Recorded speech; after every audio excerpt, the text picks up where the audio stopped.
Viridian, The Green Guide, written by Clouds, read by Distracted by Books, Chapter 40, Theory. Izuku was about to close out of his most recent quirk theory lesson, but then frowned and hesitated before reopening his online textbook. For the past week, he hadn't been able to get what Eraserhead said about the symbol of evil out of his mind. On the one hand, it should be impossible for someone to take and give quirks like that. But on the other hand, the one thing that was consistent about quirks was that they were unpredictable. It was part of what made quirk analysis so exciting, which was why he couldn't stop thinking about it.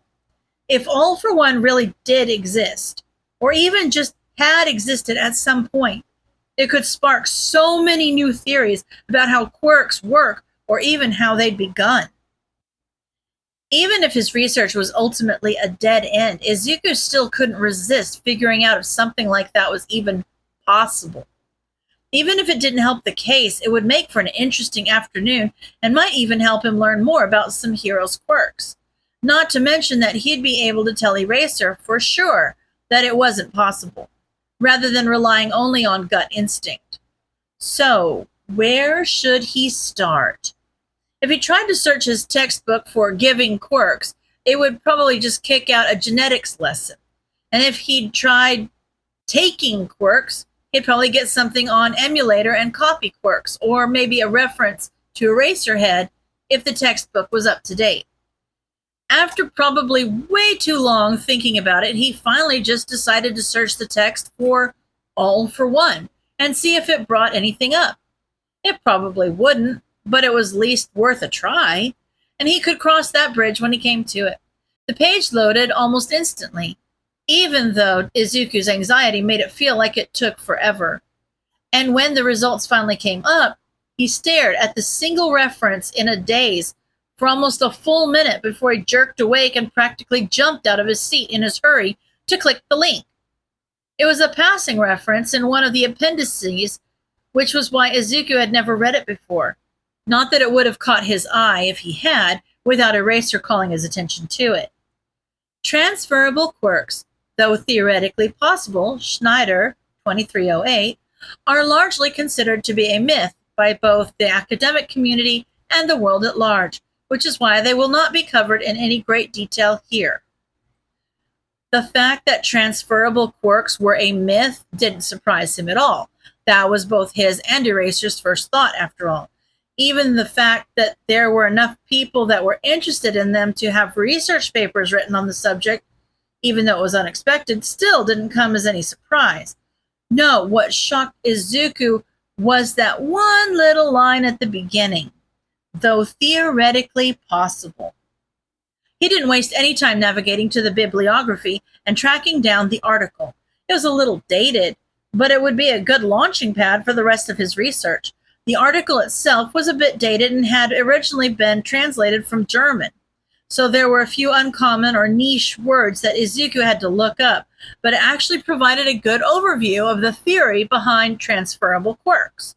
According to the article, the main basis for the transferable quirk theory was that quirks have unlimited potential. If it was possible to have a quirk that allowed a person to survive in space or to jump higher than skyscrapers, it also had to be possible that a person could have a quirk that could take away another person's ability or even force an ability to manifest. Izuku rapidly took notes as he read, noting down quotes and citations alongside his own thoughts and theories as his brain raced around in circles trying to disprove what he was reading.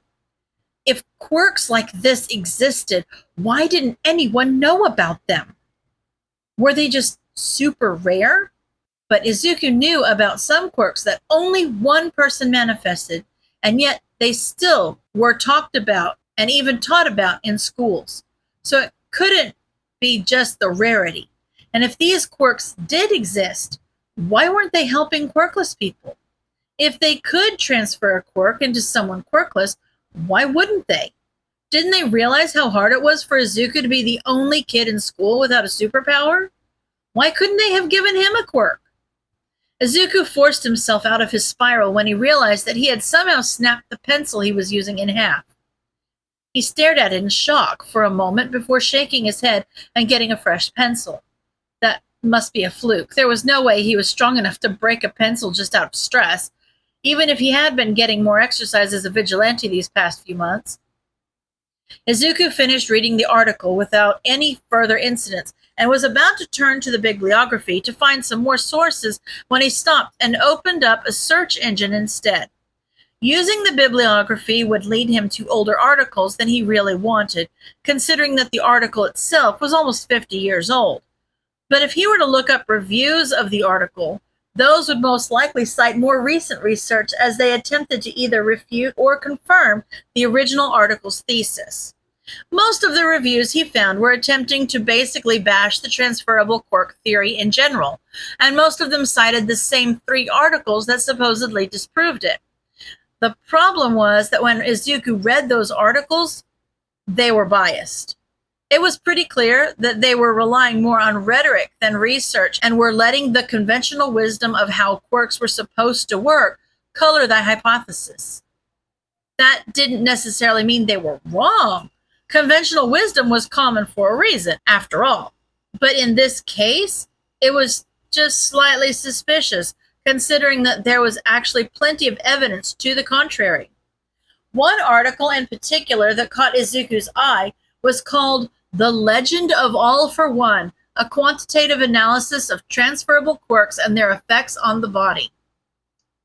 The article was by an American researcher a few years ago that ran in some of the same circles as David Shield, the support engineer that All Might was friends with when he studied abroad in America.